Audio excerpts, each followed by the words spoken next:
There are places in this world that are not simply abandoned, they are forgotten on purpose.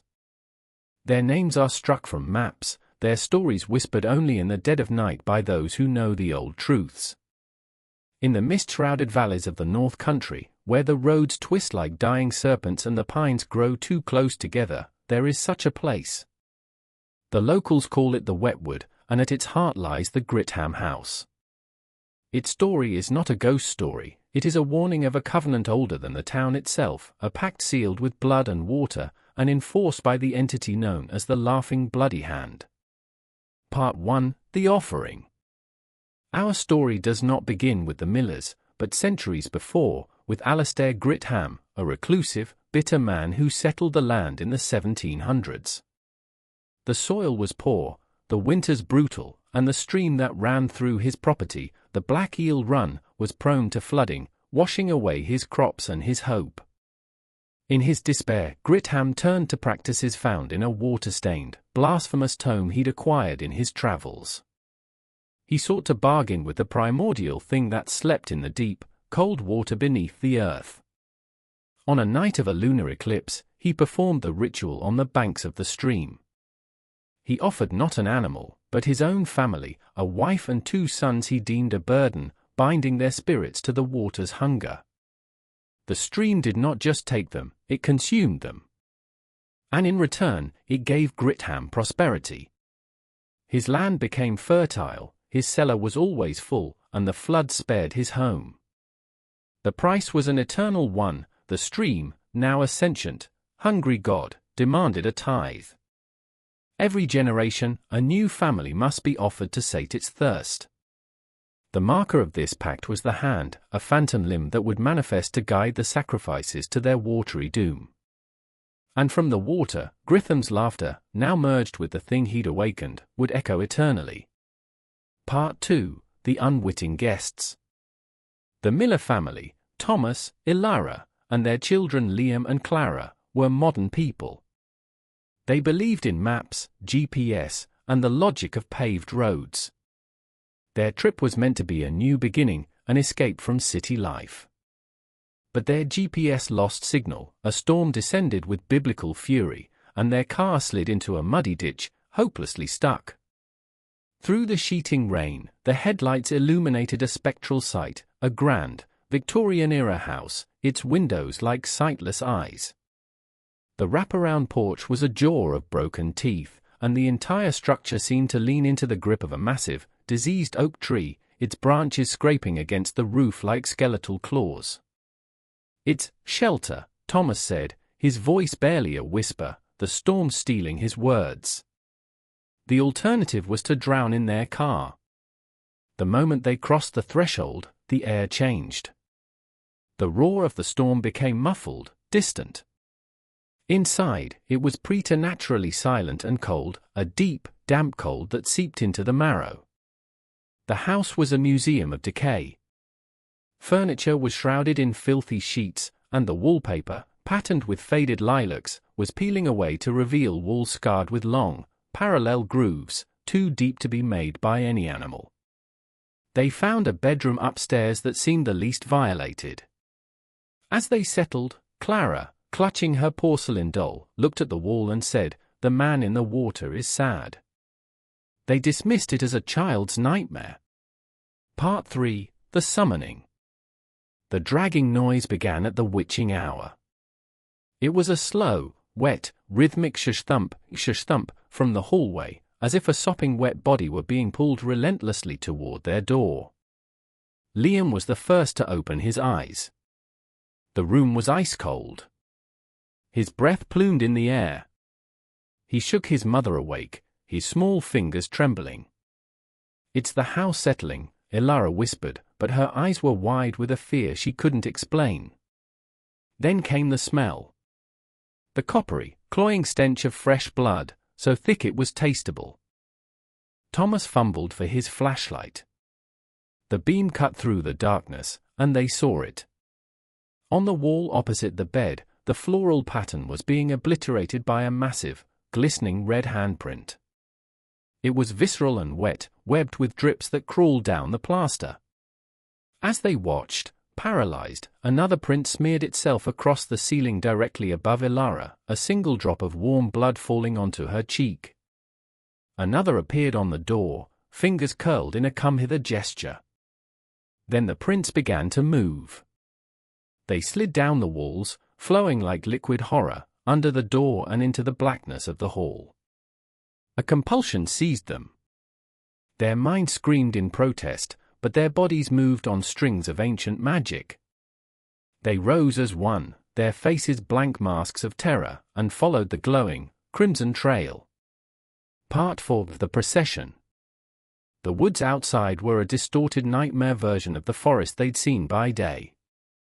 The trees pressed in, their bark looking like slick, wet skin in the murk. The ground, a carpet of rotting leaves, squelched underfoot with a sound uncomfortably close to the dragging noise from the house. They were not alone. They could hear the others, the faint, phantom echoes of all the families who had walked this path before. A child's whimper from 1922, a man's pleading prayer from 1885, a woman's scream from 1951, all woven into the fabric of the night, a chorus of the damned. And beneath it all, a low, gurgling laughter, bubbling up from the earth itself.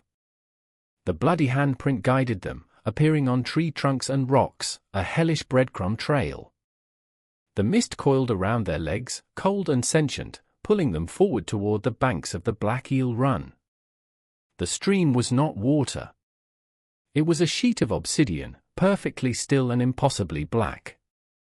It reflected nothing, a void cut into the world. Hovering over its center was the source of the prints, a disembodied hand, muscular and masculine, severed at the wrist.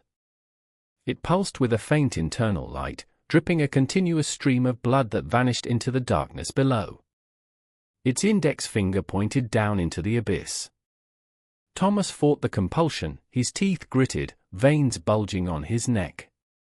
"We won't," he roared into the silent night. The water did not ripple. It concentrated. A shape began to form from the depths, a vast, pale, bloated thing, a composite of all the drowned, with too many limbs and faces frozen in eternal screams. It was the god of the Black Eel Run. From it emanated a voice that was the sound of a drowning death rattle, a symphony of choked final breaths. The house is the altar. The hand is the guide. The water is the end. The pact must be honored. All must be consumed. The black water exploded.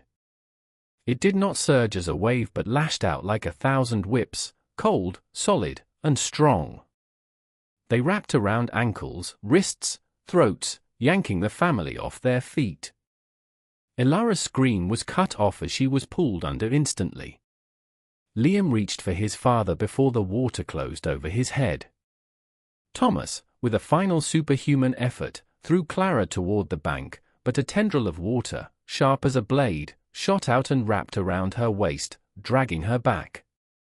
The surface churned violently for a moment, the silence broken only by the frantic, bubbling agony of their last breaths. Then, stillness.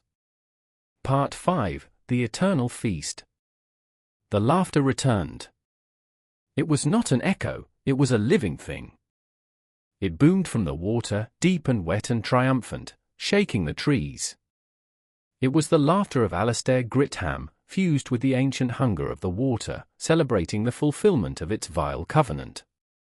On the bank, where Clara had briefly touched land, a small, waterlogged porcelain doll lay face down in the mud. Back in the Gritham house, the silence returned. The blood on the walls faded, absorbed by the hungry wood, waiting. The house had served its purpose. The altar was clean.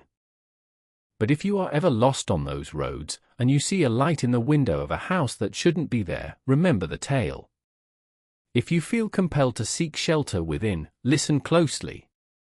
You might hear, beneath the floorboards, the faint, damp sound of dragging. And you might see, on a dusty windowsill, a single, glistening red fingerprint. It is not an invitation. It is a selection. And the water is always, always hungry. Continue. The silence that followed the miller's consumption was not an empty silence. It was a thick, satisfied silence, the quiet of a great predator digesting a meal. The Black Eel Run flowed, black and serene, its surface once more a perfect, unbroken mirror to a sky that held no stars above the wetwood. But deep in its suffocating depths, the feast was not over. Thomas Miller's consciousness did not fade. It shattered. His mind, screaming in a vacuum without air, was pulled apart and woven into the tapestry of the drowned. He felt his identity dissolving, merging with the cold, suffocating pressure. He was not alone. He was a single note in a chorus of thousands of terrified voices, all screaming in a soundless void. He felt the presence of his wife, Ilara, not as a person but as a pocket of pure, icy despair nearby. He felt the bright, brief sparks of his children being extinguished, their essence absorbed into the collective hunger. He had become part of the god of the Black Eel Run, a neuron in its ancient, aquatic brain. His final, coherent thought was not his own, but the entity's, more. On the bank, the laughter subsided, fading into the background hum of the woods, a new, permanent layer to its soundscape. The laughing bloody hand hung motionless for a moment longer, then dissolved into a fine, crimson mist that was sucked down into the water. The Gritham house, its purpose fulfilled, settled. The oppressive weight within its walls lifted, replaced by a vacant, waiting stillness. The blood on the bedroom wall faded, not as a stain might dry, but as if the very boards had drunk it. The house was reset. The trap was clean and ready for the next offering. Weeks later, the disappearance of the Miller family made the news, a brief, sad segment between weather and sports. A search party was organized. Among them was Ben Carter, a local park ranger who knew the wetwood better than most, and who had always dismissed the old tales as superstition. The search had been fruitless for days until a rookie deputy, armed with a high-tech drone, picked up a heat signature deep in an area marked on maps as uninhabited. It was a structure. Ben's blood ran cold when he saw the coordinates.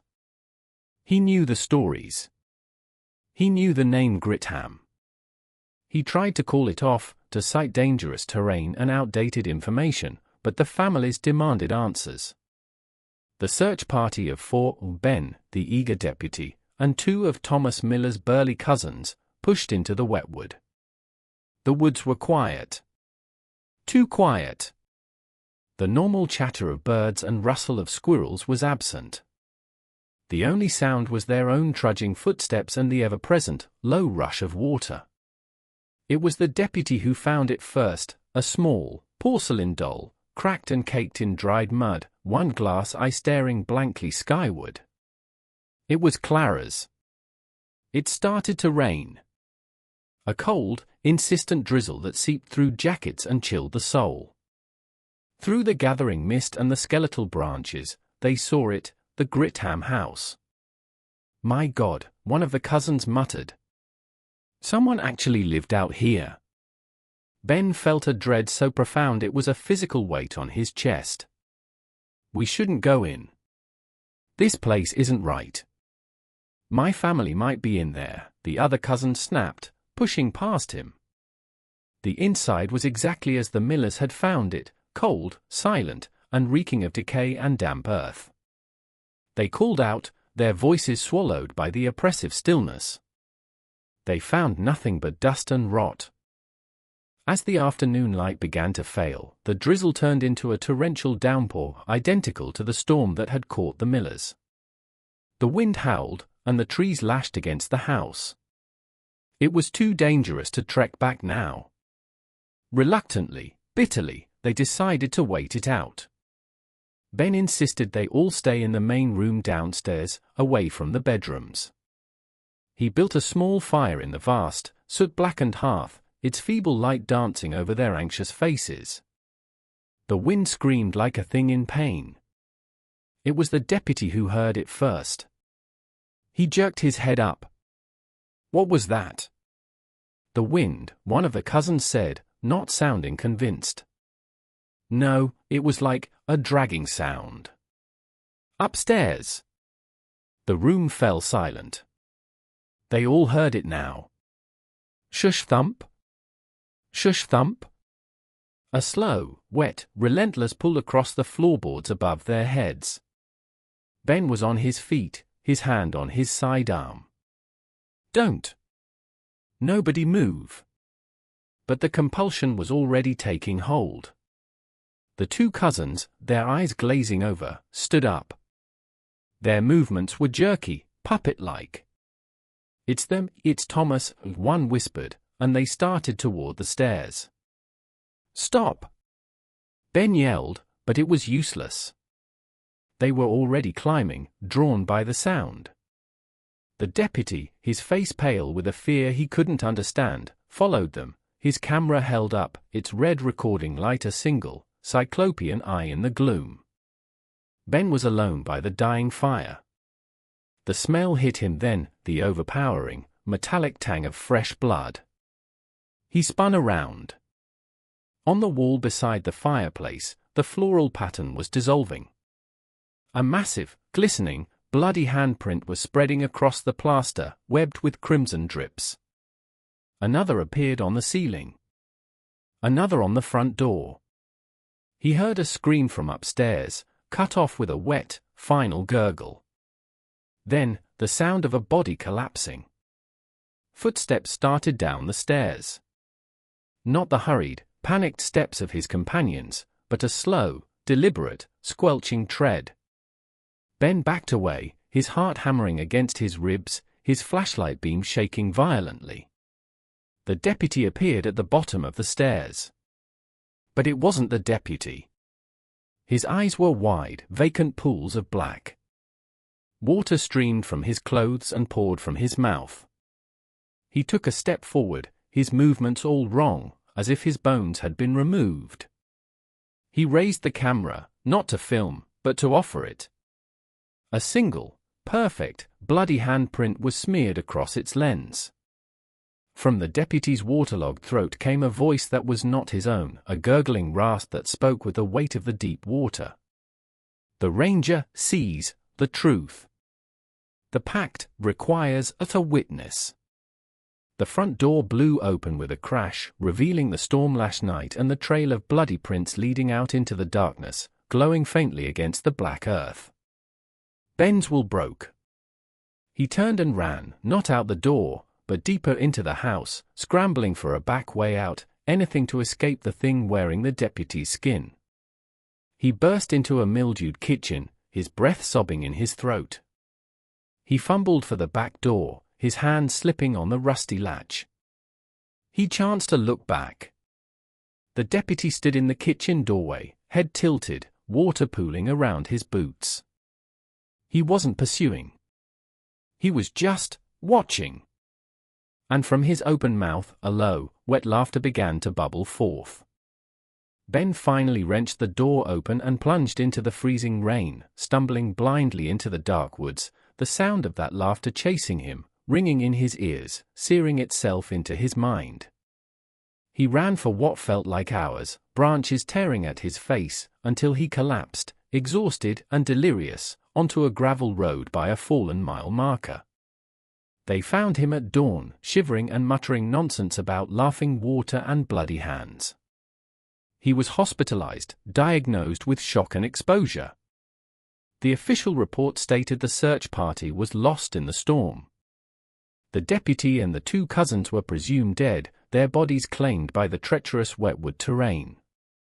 But Ben Carter knew the truth. He had been let go. Not out of mercy, but to serve the pact. He was the witness.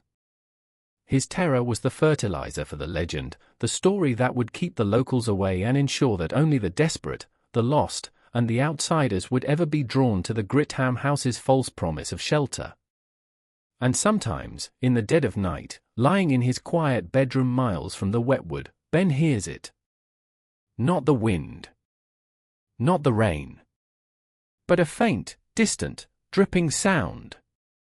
And if he looks at his bedroom wall in the half-light of the moon, he can almost see the shape of a hand, pressed against the other side, waiting for the paint to finally bleed. Continue. The silence in the psychiatric ward was a different kind of oppressive. It was sterile, manufactured, and punctuated by the soft squeak of nurses' shoes and the distant, tinny echo of a television. Ben Carter lay in his bed, his body still, his eyes wide open, staring at the acoustic tile ceiling.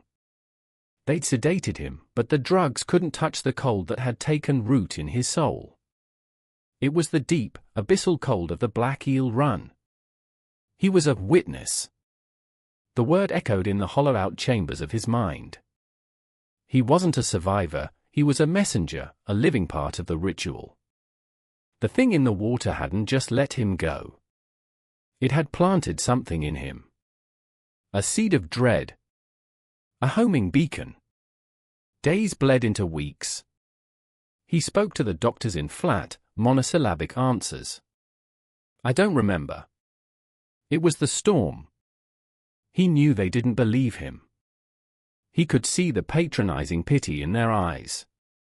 They diagnosed him with severe PTSD and acute psychosis. They talked about survivor's guilt. They didn't understand. Guilt would have been a warmth. This was an absence. A void. His only visitor was Sarah Miller, Ilara's sister. Her eyes were red-rimmed, her hope a fragile, dying thing. She sat by his bed, clutching a tissue she never used. Ben, please, she whispered on her third visit. You were the last one. You must have seen something. Anything. I need to know what happened to my sister. To Liam and Clara. Ben turned his head slowly on the pillow. The movement felt rusty. He looked at her, and for a fleeting second, he saw Ilara's face superimposed over hers. He saw the terror in her eyes as the black water took her. His mouth was dry. The words came out as a rasp. The house. Sarah leaned closer, her breath catching. The house? What about it? It waits. He closed his eyes, and the memory flooded back, not as a thought, but as a sensation. The smell of blood and rot. The sound of dragging. It's hungry. He saw the hope in her eyes finally shatter, replaced by a dawning, deeper horror. She left soon after, and she never came back. He had given her the truth, and it was a poison. That night, the dreams began. Not dreams of memory, but dreams of presence. He was standing on the bank of the Black Eel Run. The water was still and black. The laughing bloody hand hung in the air, but it did not point down. It pointed at him. From the water, faces emerged, bloated, pale, their eyes milky white. Thomas. Ilara. The deputy. The two cousins. Their mouths opened in silent screams, but the only sound was that deep, gurgling laughter, echoing from all around him. He woke up gasping, his hospital gown soaked with a cold, clammy sweat. But he wasn't sweating water. It was slick, and it carried the faint, unmistakable coppery scent of the stream. He scrambled out of bed, his heart hammering. In the dim light from the hallway, he looked at his hands. They were clean. But on the white bedsheet, where he had been lying, was a faint, damp impression. The shape was smudged, incomplete, but unmistakable. It was the beginning of a handprint. Panic, pure and primal, seized him. It was in him. The covenant wasn't just out there in the woods, it was inside him now. He was the new altar. The new beacon. The next morning, he demanded his release. He was calm, lucid. He lied beautifully. He told the doctors he'd had a breakthrough, that he understood it was survivor's guilt manifesting as paranoid delusions. He needed to get back to his life, to his job in the woods. It was the only way to heal. Reluctantly, they agreed. Ben didn't go home. He went to the ranger station first, collecting his gear: a high-powered flashlight, a knife, a coil of rope, a gasoline canister. His movements were precise, robotic. He had no plan, only a drive. A compulsion of his own. He had to go back. He had to burn it down. He had to scorch the earth around that cursed stream. It was the only way to sever the connection he felt pulling at his insides. He drove to the edge of the wetwood. The familiar path felt like a descent into a gullet. The woods were silent, watching. The air grew colder with every step he took deeper into the grove. He could hear the Black Eel Run long before he saw it, its gentle gurgle now sounding like a constant, mocking whisper. And then he saw it. The Gritham house. It looked different. The sagging porch, the broken windows, they no longer looked like decay. They looked like a snare that had been freshly set. The air around it hummed with anticipation. He ignored the house. His target was the stream. He marched toward the bank, unscrewing the cap of the gasoline canister. His hands were shaking. He stopped at the water's edge. The black surface was perfectly calm. He could see his own reflection, pale and terrified. And then, his reflection smiled, a wide grimace that was not his own. The witness returns. The voice didn't come from the water. It came from inside his head, wet and choking. It was the voice of the deputy, of Thomas, of Alistair Gritham, all rolled into one. Ben cried out and stumbled back, sloshing gasoline onto his boots. The compulsion he'd felt to come here shattered, replaced by pure, undiluted terror. He wasn't the hunter. He was the sacrifice, led back to complete the ritual. The laughing bloody hand materialized over the water, glowing with a fierce, bloody light. This time, it didn't point down. It beckoned to him. From the porch of the Gritham house, a figure emerged. It was the deputy. His skin was fishbelly white, his clothes dripping steadily onto the rotten boards. He moved with a lurching, unnatural gait. Behind him, another form appeared, one of Thomas's cousins. Then the other. They were no longer puppets. They were sentinels. Guardians of the pact. Ben turned to run, but his feet were rooted to the spot. He looked down. The ground at his feet was turning to a thick, black mud, and from it, skeletal, waterlogged hands were emerging, grasping at his ankles, holding him fast. The thing wearing the deputy's skin reached him first. Its touch was like ice. It didn't attack him.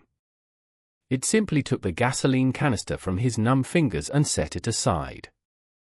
Then it and the other two figures surrounded him. They did not speak. They just stared with those vacant, black eyes. The laughing hand continued to beckon. The decision was made for him. His body moved, not under his own power, but under the same ancient compulsion that had guided the millers. He walked forward, step by heavy step, the mud releasing his feet as he went. The sentinels fell in behind him, a silent, dripping on a guard. He stepped into the Black Eel Run. The water was not cold. It was a nullity. An absence of feeling. It did not feel like drowning. It felt like being. He was pulled under not by force, but by a profound and terrible gravity.